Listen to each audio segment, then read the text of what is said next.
বিসমিল্লাহির রহমানির রহিম। প্রিয় দর্শক, নারী সংস্কার কমিশন তাদের যে তদন্ত প্রতিবেদন জমা দিয়েছিল, সেই তদন্ত প্রতিবেদন নিয়ে আমরা ধারাবাহিক পর্যালোচনা করছিলাম। আমরা আগেও বলেছি যে এই কমিশন মূলত তাদের সংস্কারের আড়ালে তাদের চিরচারিত যে ইসলাম ফোবিয়া রয়েছে, ইসলাম বিদ্বেষ রয়েছে, সেটাই তারা প্রকাশ করার প্রাণান্তকর চেষ্টা করেছে।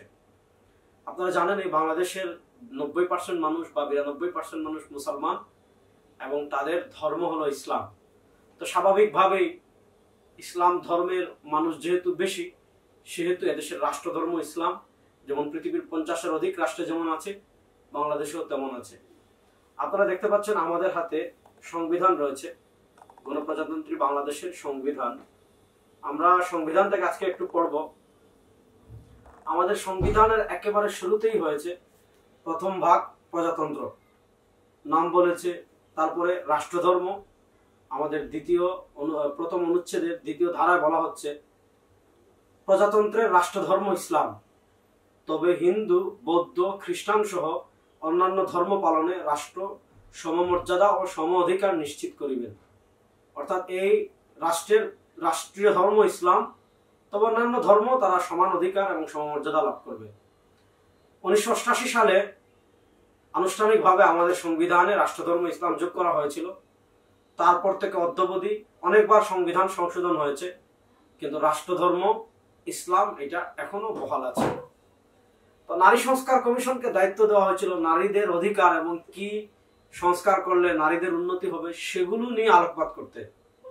কিন্তু তারা এই জায়গায় এসেও জঘন্য যে কয়েকটা কাজ করেছে, তার ভেতর একটা গুরুত্বপূর্ণ হলো, এখানেও তারা পরিষ্কার ভাষায় লিখেছেন যে কি করতে হবে, রাষ্ট্রধর্ম থেকে ইসলামকে কি করতে হবে, বাদ দিতে হবে।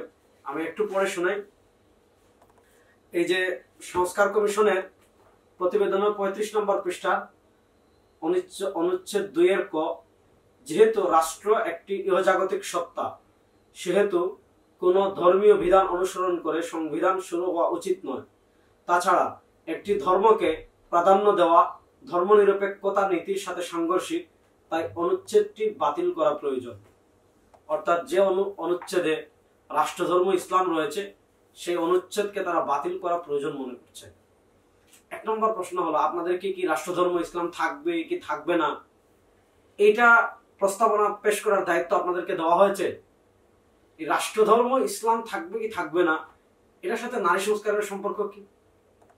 আর দ্বিতীয় কথা হলো, বাংলাদেশে শুধু না, পৃথিবীর 50-এর অধিক রাষ্ট্রে রাষ্ট্রধর্ম ইসলাম আছে, এবং ইসলাম অন্যান্য ধর্মকে যে পরিমাণ অধিকার দিয়েছে পৃথিবীর কোন সভ্যতা, কোন ধর্ম ততটুকু দিতে পারেনি। আমরা বারবার যে কথা বলেছি যে নারী সংস্কার বিষয়ক যে কমিশন যে প্রতিবেদন জমা দিয়েছে, এটা পুরোটাই আগাগোড়া ইসলাম বিদ্বেষ থেকে তারা লিখেছে।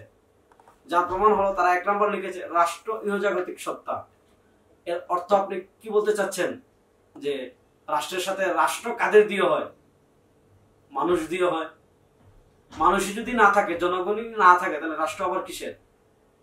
তাহলে রাষ্ট্র ইহজাগতিক আপনি যদি বলেন, তাহলে যখন জনগণ থাকবে না তখন, তাহলে প্রশ্ন, এই রাষ্ট্রের যারা আছেন তাদের কি পরকাল নেই? অবশ্যই পরকাল বিশ্বাসী। এখন আপনি যদি মনে করেন নাউজুবিল্লাহ পরকাল বলতেই কিছু নাই, এটা কোন ধরনের কথা? এর জন্য রাষ্ট্রধর্ম বাংলাদেশে ইসলাম ছিল, আছে, থাকবে।